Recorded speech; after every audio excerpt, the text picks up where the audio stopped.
تو کہا کہ ہم نے ہر نبی کو اسی قومی زبان میں ہی اس کو جو ہے پیغام بھیجا ہے تاکہ ان کے سامنے وضاحت سے بیان کر دے.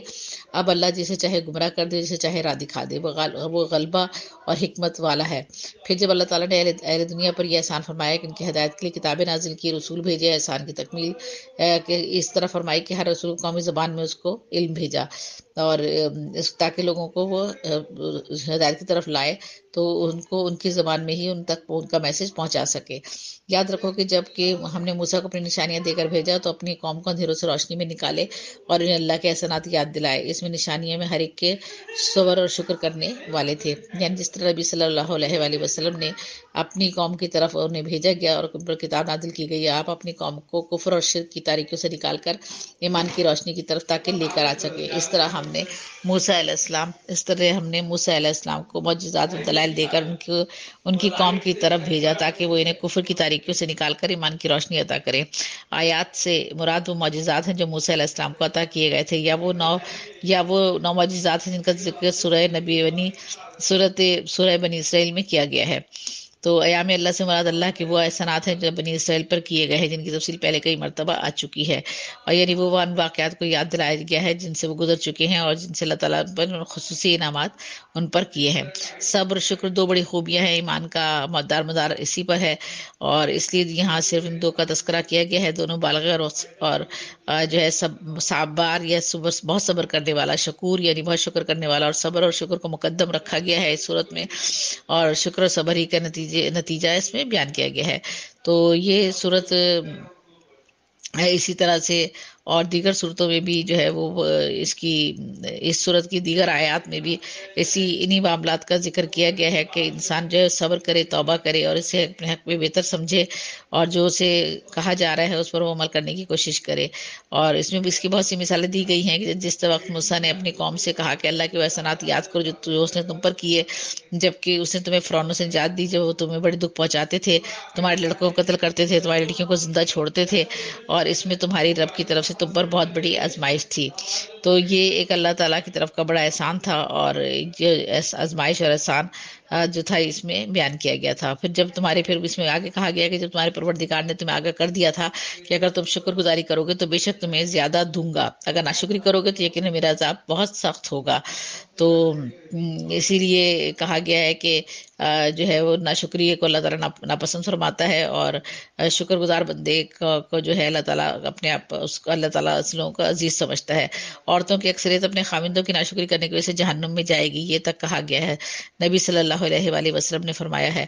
اور موسیٰ علیہ السلام نے کہا کہ اگر تم سب اور روئے زمین کے تمام انسان اللہ کی ناشکری کرے تو بھی اللہ بے نیاز اور تعریفوں والا ہے، یعنی اسے تمہارے شکر کی اور ناشکری کی قطعی کوئی ضرورت نہیں ہے، بلکہ اللہ تعالیٰ نے تو یہ تمہارے بھلے کے لیے، تمہارے فائدے کے لیے بتایا ہے کہ شکر اور صبر سے تمہاری زندگی میں کتنی آسانیاں پیدا ہو جائیں گی. کیا تمہارے پاس تم سے پہلے کے لوگوں کی خبریں نہیں آئیں، یعنی قوم نوح اور عاد اور دیگر جو اقوام تھیں ان کے بعد والوں کی، جنہیں سوائے اللہ تعالیٰ کے کوئی نہیں جانتا تھا. ان کے پاس اللہ کے رسول کے معجزے لائے، لیکن انہوں نے اپنے ہاتھ اپنے منہ میں دبا لیے اور صاف کہہ دیا جو کچھ تم دے کر بھیجا گیا تھا ہم اس کے منکر ہیں، اور جس چیز کی تم ہمیں بلا رہے ہو ہمیں تو اس میں بڑا بھاری شبہ ہے. یعنی ان لوگوں نے اللہ تعالیٰ کی طرف سے بھیجے گئے احکامات کی خلاف ورزی کی اور اسے ماننے سے انکار کر دیا. ان کے رسولوں نے انہیں کہا کہ کیا حق تعالیٰ کے بارے میں تمہیں شک ہے؟ جو آسمان اور زمین کا بنانے والا ہے وہ تو تمہیں اس لیے بلا رہا ہے کہ تمہارے گناہ معاف کر دیے جائے اور مقررہ وقت تک تمہیں مہلت عطا کی جائے. انہوں نے کہا کہ تم تو ہم جیسے ہی انسان ہو، تم چاہتے ہو کہ ہم ان خداؤں کی عبادت سے روکو جن کی عبادت ہمارے باپ دادا کرتے آئے ہیں. اچھا تو ہمارے سامنے کوئی کھلی دلیل پیش کرو. اس طرح سے ان لوگوں کو بار بار جو تھا تنگ کیا اور ان کے اوپر ایمان لانے سے انکار کیا، پیغمبروں کے احکامات کو ماننے سے بھی انکار کیا ان لوگوں نے. تو ان کے پیغمبروں نے ان سے کہا کہ تو سچ ہے کہ ہم تم جیسے ہی انسان ہیں، لیکن اللہ تعالیٰ نے اپنے بندوں میں جس پر چاہتا ہے اپنا فضل کرتا ہے، اور اللہ کے حکم کے بغیر ہماری مجال نہیں کہ ہم کوئی معجزہ تمہیں لا کر دکھا سکیں. اور ایمان والوں کو صرف اللہ تعالیٰ ہی پر بھروسہ رکھنا چاہیے. اسی طرح سے آخر کیا وجہ ہے کہ ہم اللہ تعالیٰ پر بھروسہ نہ رکھیں جبکہ اسی نے ہمیں ہماری راہیں سجائی ہیں. واللہ، اور ہمیں جو عزائیں دی ہیں تم ہمیں دو گے، ہم ان پر صبر ہی کریں گے. توکل کرنے والوں کو یہی لائق ہے کہ اللہ ہی پر وہ توکل کرے. اور کافروں نے اپنے رسولوں سے کہا کہ ہم تمہیں ملک بدر کر دیں گے یا تمہیں پھر سے ہمارے مذہب میں لوٹ آؤ، تو ان کے پروردگار نے ان کی طرف بھی وہی بھیجی کہ ہم ان ظالموں کو غارت کر دیں گے۔ تو اسی طرح ان کے بعد خود تمہیں اس زمین میں بسائیں گے، اور یہ ہے ان کے لیے جو میرے سامنے کھڑے ہونے کا ڈر رکھیں اور میرے جو ہے وہ غیظ و غضب سے خوفزدہ رہیں، میرے غصے سے اور میری ناراضگی سے خوفزدہ رہے۔ اور انہوں نے فیصلہ طلب کیا اور تمام سرکش ضدی لوگ نامراد ہو گئے۔ تو یہ پھر اسی طرح سے آیت نمبر 16 میں اس کے سامنے دوزخ ہے، جہاں وہ پیپ کا پانی انہیں پلایا جائے گا، پیپ اور خون کا اور گوشت کا، مطلب یہ بری وضاحت اس طرح سے ہے کہ اللہ تعالیٰ معاف کرے کہ جو جہنم کا نقشہ کھینچا گیا ہے وہ بہت ہی زیادہ تکلیف دہ ہے، یعنی ان لوگوں جو لوگ اللہ تعالیٰ کے حکم سے نافرمانی کریں گے ان کو پیپ اور خون اور ان کو جہنمیوں کے گوشت اور ان کی کھالوں سے جو بہ رہا ہوگا ان میں جو ان سے جڑا ہوا ہوگا۔ بعض حدیث میں کہ یہ سدید اتنا گرم اور کھولتا ہوا ہوگا کہ ان کے منہ کے قریب پہنچتے ان کے چہرے کی کھال جھلس کر گر پڑے گی، ان کا ایک گھونٹ پیتے ہی اس کے پیٹ کی آتے جو ہے وہ باہر نکل آئیں گی۔ تو بہرحال یہ بڑی تکلیف دہ منظر ہوگا، جو لوگ اللہ کے حکم کو نہیں مانیں گے اور اس سے انکار کریں گے تو دوزخ میں ان کے ساتھ بہت برا سلوک کیا جائے گا، جیسے مشکل گھونٹ گھونٹ پیے گا اور پھر اسے گلے سے اتار نہ سکے گا، اور اسے ہر جگہ سے موت آتی دکھائی دے گی لیکن وہ مرنے والا نہیں، پھر اس کے پیچھے بھی سخت عذاب ہوگا، یعنی مختلف قسم کے عذاب جو ہیں ان کے اوپر آئے جائیں گے۔ اس طرح آیت نمبر 18 میں کہا گیا کہ لوگوں کی مثال ایسی ہے جنہوں نے اپنے پالنے والے سے کفر کیا، اور ان کے اعمال کی مثال اس راکھ کے ہیں جس پر تیز ہوا آندھی والے دن چلے۔ جو بھی انہوں نے کیا ان میں سے کسی چیز پر قادر نہ ہوں گے، یہی دور گمراہی کا ہے۔ قیامت والے دن کافروں کے اعمال جو ہوں گے ان کا یہی حال ہوگا کہ انہیں کوئی اجر و ثواب نہیں ملے گا۔ اسی طرح آیت نمبر 19 میں کہا گیا کیا تم نے نہیں دیکھا کہ اللہ تعالیٰ نے آسمانوں کو اور زمین کو بہترین تدبر کے ساتھ پیدا کیا، اگر وہ چاہے تو تم سب کو فنا کر دے اور نئی مخلوق لے آئے، اللہ پر یہ کام کچھ مشکل نہیں ہے۔ اسی طرح سب کے سب اللہ کے سامنے روبرو کھڑے ہوں گے اور اس وقت کمزور لوگ بڑائی والوں سے کہیں گے کہ ہم تو تمہارے تابع دار تھے، تم کیوں عذابوں میں سے کچھ عذاب ہم سے دور کر سکنے والے ہو؟ وہ جواب دیں گے اگر اللہ ہمیں ہدایت دیتا تو ہم بھی ضرور تمہاری رہنمائی کرتے، اب تو ہم پر بےقراری ہے اور بےقراری کرنا اور صبر کرنا دونوں ہی برابر ہے، ہمارے لیے کوئی چھٹکارا اب نہیں ہے۔ تو یعنی اللہ معاف کرے کہ جو یہاں پر جس طرح سے تذکرہ کیا گیا ہے جہنم کا اور جہنم کے عذاب کا، تو وہ انتہائی تکلیف دہ ہے۔ جب اور کام کا فیصلہ کر دیا جائے گا تو شیطان کہے گا اللہ نے تو تمہیں سچا وعدہ دیا تھا اور میں نے تم سے جو وعدے کیے تھے ان کے خلاف کیے تھے، میرا تم پر کوئی دباؤ تو تھا ہی نہیں، ہاں میں نے تمہیں پکارا اور تم نے میری مان لی، بس تم مجھے الزام نہ لگاؤ بلکہ خود اپنے آپ کو ملامت کرو کہ نہ میں تمہارا فریاد رس ہوں اور نہ تم میری فریاد کو پہنچنے والے ہو، میں تو سرے سے مانتا ہی نہیں کہ تم مجھے اس سے پہلے اللہ کا شریک مانتے رہے، یقیناً ظالموں کے لیے دردناک عذاب ہوگا۔ تو یہ مختلف صورت نمبر اسی طرح 23 میں کہا گیا کہ جو لوگ ایمان لائے اور نیک عمل کیے وہ ان جنتیوں میں داخل ہو جائیں گے جن کے نیچے چشمے بہ رہے ہوں گے، جنہیں یہاں پر ہمیشہ زندگی ملے گی اور رب کے حکم سے، جہاں ان کے لیے خیر مقدم ہوگا اور ان کے لیے سلام ہوں گے۔ کیا آپ نے انہیں دیکھا کہ اللہ تعالیٰ نے پاکیزہ بات کی مثال کس طرح بیان فرمائی؟ مثال ایک پاکیزہ درخت ہے جس کی جڑ مضبوط ہے اور جس کی ٹہنیاں آسمان تک ہیں، جو اپنے پروردگار کے حکم سے ہر وقت اپنے پھل لاتا ہے، اور اللہ تعالیٰ لوگوں کے سامنے مثالیں بیان فرماتا ہے تاکہ وہ نصیحتیں حاصل کر سکیں۔ تو اور ناپاک بات کی مثال گندے درخت جیسی ہے جو زمین کے کچھ ہی اوپر سے اکھاڑ لیا گیا ہے اور کچھ اس میں ثبات تو ہے ہی نہیں۔ اسی طرح سے آیت نمبر 27 میں کہا گیا ہے کہ ایمان والوں کو اللہ تعالیٰ پکی بات کے ساتھ مضبوط رکھتا ہے اور دنیا کی زندگی میں بھی اور آخرت میں بھی خائن ناانصاف لوگوں کو اللہ تعالیٰ بہکا دیتا ہے۔ اس طرح مختلف صورتوں میں جو ہے اس کے بارے میں بتایا گیا ہے، مختلف باتیں بتائی گئی ہیں، یعنی اللہ پہ ایمان لانا اور ایمان لانے والوں کے ساتھ کیا سلوک ہوگا، اور جو اللہ کا پر ایمان نہیں لائیں گے اور پیغمبروں کی بات کو نہیں مانیں گے ان کے ساتھ کیا جہنم میں ان کے ساتھ کیا کس قسم کی عذاب سے وہ دو چار ہوں گے۔ کیا آپ نے ان کی اس میں آیت نمبر 28 میں کہا گیا ہے کہ آپ نے ان کی طرف نظر نہیں ڈالی جنہوں نے اللہ کی نعمت کے بدلے میں ناشکری کی اور اپنی قوم کو ہلاکت کے گھر میں اتارا؟ تو پھر اسی طرح سے کہا گیا 29 میں یعنی دوزخ میں، جس میں یہ سب جائیں گے جو بدترین ٹھکانہ ہوگا، اور 30ویں آیت میں کہا گیا کہ انہوں نے اللہ کے لیے اللہ کے ہمسر بنا لیے کہ لوگوں کو اللہ کی راہ سے بہکائیں۔ آپ کہہ دیجئے کہ خیر مزے کر لو، تمہاری باز گشت تو آخر جہنم میں ہی ہوگی، تمہاری باز گشت تمہاری ہاں باز گشت تمہاری تو آخر جہنم میں ہی ہوگی۔ میرے ایمان والے بندوں سے کہہ دیجئے کہ نمازوں کو قائم رکھیں، اور جو کچھ ہم نے انہیں دے رکھا ہے، جو کچھ نہ کچھ پوشیدہ ہے اور ظاہر ہے، خرچ کرتے رہے ہیں اس سے پہلے وہ دن آ جائے جس میں نہ خرید و فروخت ہوگی، نہ دوستی اور نہ محبت ہوگی۔ نماز وہ قائم کریں، اللہ کی عبادت کریں، یہی اللہ تعالیٰ کا حکم ہے، اور اللہ تعالیٰ کا یہی ہے کہ آپ اچھے اعمال کریں تاکہ آپ کو اچھا جو ہے وہاں پر اللہ کیا جو ہے وہ اس کا اجر مل سکے۔ 32ویں صورت میں 32ویں جو آیت ہے اس میں بھی کہا گیا ہے کہ اللہ وہ ہے جس نے آسمان اور زمین کو پیدا کیا اور آسمانوں سے بارش برسا کر اس کے ذریعے سے تمہاری روزی کے لیے پھل نکالے، اور کشتیوں کو تمہارے بس میں کر دیا دریاؤں میں اس کے حکم سے تاکہ وہ چلیں پھریں، ایسی ندیاں اور نہریں تمہارے اختیار میں اللہ تعالیٰ نے کر دی۔ اور پھر کہا گیا کہ اس نے تمہارے لیے سورج چاند ستارے بنائے جو برابر برابر چل رہے ہیں، اور رات دن کو بھی تمہارے کام پر لگا رکھا ہے، اسی نے تمہاری منہ مانگی کل چیزوں میں سے تمہیں دے رکھا ہے۔ اگر تم اللہ کے احسان گننا چاہو تو انہیں پورے گن بھی نہیں سکتے، یقیناً انسان بڑا ہی بے انصاف اور ناشکرا ہے۔ اور پھر آگے اسی طرح سے کہا گیا کہ ابراہیم کی یہ دعا بھی یاد کرو جب انہوں نے کہا کہ اے میرے پروردگار اس شہر کو امن والا بنا دے اور مجھے اور میری اولاد کو بت پرستی سے پناہ دے۔ اور پھر اے میرے پالنے والے معبود، انہوں نے بہت سے لوگوں کی راہ سے بھٹکا دیا ہے، پس میری تابعداری کرنے والا میرا ہے، اور جو میری نافرمانی کرے تو بہت ہی معاف اور کرم کرنے والا ہے۔ اور سورت نمبر اسی طرح 37 میں کہا گیا ہے کہ اے ہمارے پروردگار، میں نے اپنی کچھ اولاد اس لیے بے کھیتی کی وادی میں تیری حرمت والے گھر کے پاس بسائی ہے، اے ہمارے پروردگار یہ اس لیے کہ تم نماز قائم کریں، پس تو کچھ لوگوں کے دلوں کو ان کی طرف مائل کر دے اور انہیں پھلوں کی روزیاں عطا فرما تاکہ یہ شکر گزاری کرے۔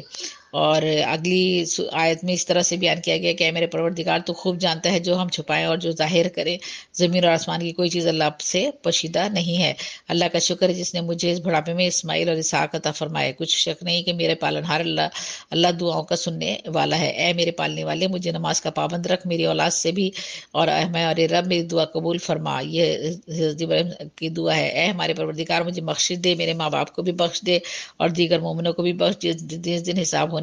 لگے گا۔ نا انصافیوں کے اعمال سے اللہ کو غافل نہ سمجھ، وہ تو انہیں اس دن تک مہلت دیے ہوئے ہے جس دن ان کی آنکھیں پھٹی کی پھٹی رہ جائیں گی۔ جب حساب کتاب ہوگا تو وہ اپنے سر اوپر اٹھائے دوڑ بھاگ کر رہے ہوں گے، خود اپنی طرف بھی ان کی نگاہیں نہ لوٹیں گی، ان کے دل خالی اور اڑے ہوئے ہوں گے۔ یہ قیامت کے دن کے مناظر ہوگا، حشر کے دن کا منظر ہوگا۔ لوگوں کو اس دن سے ہوشیار کر دے جب ان کے پاس عذاب آ جائے گا، اور ظالم کہیں گے کہ اے ہمارے رب، ہمیں بہت تھوڑے قریب کے وقت تک کی مہلت دے دے، ہم تیری تبلیغ مان لیں گے، تیرے پیغمبروں کی تابعداری میں لگ جائیں گے۔ کیا تمہیں اس سے پہلے کی قسمیں نہیں کھا رہے تھے؟ تمہارے لیے دنیا سے ٹلنا ہی نہیں ہے۔ تو پھر آگے کی ایک آیت میں کہا گیا ہے کہ اور کیا تمہیں ان لوگوں کے گھروں میں رہتے سہتے نہ تھے جنہوں نے اپنی جانوروں پر ظلم کیا؟ کیا تم پر وہ معاملہ کھلا نہیں تھا؟ ہم نے ان کے ساتھ کیا کچھ نہیں کیا، ہم نے تمہیں سمجھایا، بہت سی مثالیں بیان کی، لیکن تم نے اس وقت ان کو نہیں مانا، یہ اپنی چالیں چلتے رہے، اور اللہ کو ان کی تمام چالوں کا علم ہے، ان کی چالیں ایسی نہ تھیں کہ ان سے پہاڑ اپنی جگہ سے ٹل جاتے۔ تو یہ جتنا بار بار اللہ تعالیٰ نے سمجھانے کی کوشش کی کہ آپ ہرگز یہ خیال نہ کریں کہ اپنے نبیوں سے وعدہ خلافی کریں، اللہ بڑا غالب اور بدلہ لینے والا ہے۔ جس دن زمین کے سوا اور بدل دی جائے گی، اور آسمان بھی، سب کے سب اللہ کے واحد غلبے والے کے روبرو ہوں گے۔ تو یعنی حالات آپ اس دن گنہگاروں کو دیکھیں گے کہ زنجیروں میں ملے جلے ایک جگہ جکڑے ہوئے ہوں گے، ان کے لباس گندھک کے ہوں گے اور آگ ان کے چہروں پر چڑھی ہوئی ہوگی، اور یہ اس لیے کہ اللہ تعالیٰ ہر شخص کو ان کے کیے کے اعمال کا بدلہ دے گا۔ بے شک اللہ تعالیٰ کو حساب لینے میں کچھ دیر نہیں لگنے کی۔ یہ قرآن تمام لوگوں کے لیے اطلاع نامہ ہے، اس کے ذریعے سے باخوبہ ہوشیار کر دیے جائیں گے، باخوبی معلوم کر لیں کہ اللہ ایک ہی ہے، معبود ہے، تاکہ عقل مند لوگ سوچ لیں، سمجھ لیں اور اللہ کی پیروی کریں اور اللہ کے بتائے ہوئے راستے پر چلے۔ تو یہ قرآن کریم میں جو سورہ ابراہیم کے بارے میں جتنی بھی چیزوں کے بارے میں بتایا گیا ہے ان کا ذکر یہاں پر جو ہے میں نے آپ کے سامنے بتایا ہے کہ سورہ ابراہیم میں جو ہے وہ کس طرح سے بار بار تاکید کی گئی ہے کہ آپ جو ہے اللہ تعالیٰ کے احکامات کو مانیں اور ان کی احکامات پر چلنے کی کوشش کریں۔ سورہ ابراہیم میں جن مضامین کا تذکرہ کیا گیا ہے ان میں قرآن کے ذریعے سے لوگوں کو ظلمات سے نور کی طرف لائیں، قرآن کے ذریعے سے لوگوں کو ظلمات سے نور کی طرف لائیں، ایسی باتوں کا ذکر کیا گیا ہے اس صورت میں۔ ہر رسول کی تبلیغ اپنی قومی زبان میں ہوتی رہی ہے، یہ سورہ ابراہیم میں فرمایا گیا ہے۔ شکر گزاری سے نعمتوں میں اضافہ ہوتا ہے۔ سورہ ابراہیم میں ان مضامین کا ذکر کیا گیا ہے۔ تمام کائنات کی نافرمانی سے بھی اللہ کی وحدانیت کو فرق نہیں پڑتا۔ جو لوگ گزر چکے انہیں سوائے اللہ کی کوئی نہیں جانتا۔ تمام رسولوں کی مشترکہ دعوت اور کفار کے ملتے جلتے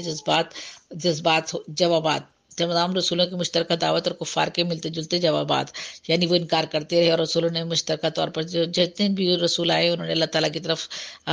نیک کاموں کی عبادت کے لیے دعوت دی ہے، اللہ کی عبادت کے لیے اور اللہ پر ایمان لانے کی دعوت دی ہے، لیکن کفار نے وہی ملتے جلتے جوابات دیے جو ان کے لیے دوزخ اور جہنم کی آگ کی طرف ان کو لے جاتے تھے۔ دوزخی شخص کے پینے کا پانی کا دلدوز منظر اللہ کی پناہ، یعنی جو مناظر بیان کیے گئے ہیں، جیسے کہ میں نے ابھی آپ کو بتایا کہ کتنا دلدوز منظر تھا وہ، اور کتنا تکلیف دہ اور کراہیت والا تھا کہ ان کو خون اور پیپ جو ہے وہ پلائی جائے گی اور ان کی آنتیں جو ہیں وہ ان کے جسموں سے باہر نکل آئیں گی۔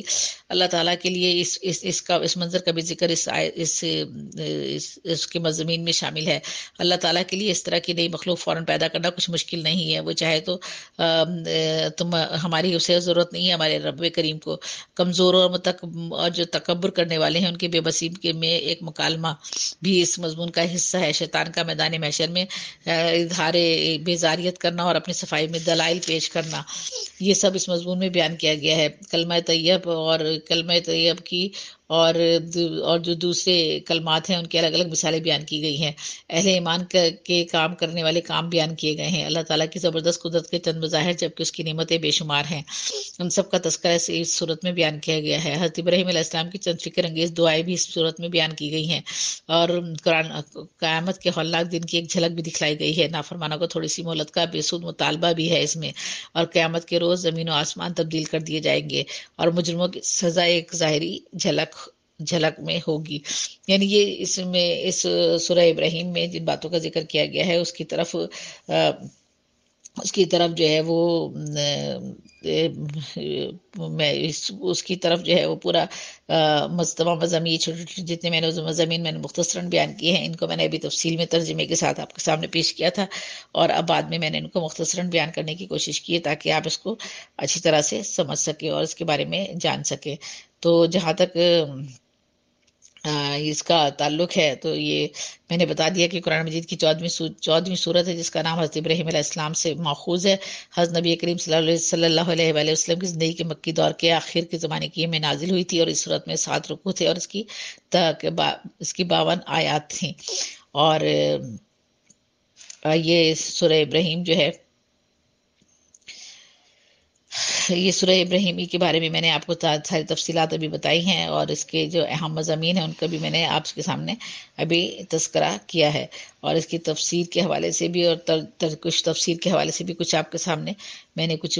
باتوں کا اظہار کیا ہے، اور کچھ بنیادی مضامین جو اس میں بیان کیے گئے ہیں ان چیزوں کا ذکر کیا ہے، اور یہ بتانے کی کوشش کی گئی ہے کہ جن لوگوں نے اللہ تعالیٰ کے راستے پر چلنے کی کوشش کی ہے وہ جنت میں جائیں گے، اور جو اللہ کے راستے پر نہیں چلیں گے ان کا راستہ جو ہے